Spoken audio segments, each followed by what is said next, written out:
ternyata bayar makin BPJS. Inilah realita yang ada. Masa yang tergabung dalam organisasi masyarakat miskin Kota Sumsel melakukan aksi demo di Bundaran Air Mancur terkait pelaksanaan program pro rakyat yang dicanangkan oleh Jokowi JK.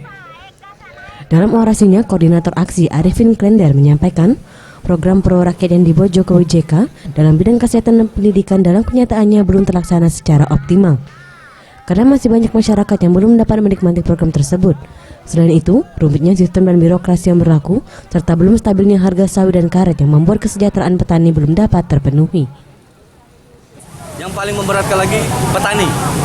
Petani saat ini dengan asumsi dolar 13.000 sampai 14.000 kemarin sebelum pasca Jokowi jadi presiden, itu masyarakat bisa menikmati hasil tani mereka dengan dolar 12.000, 13.000 masyarakat bisa mendapatkan satu kilo karet itu bisa 10 sampai 15.000. Sekarang dengan asumsi dolar sama, sawit paling tinggi 4.000.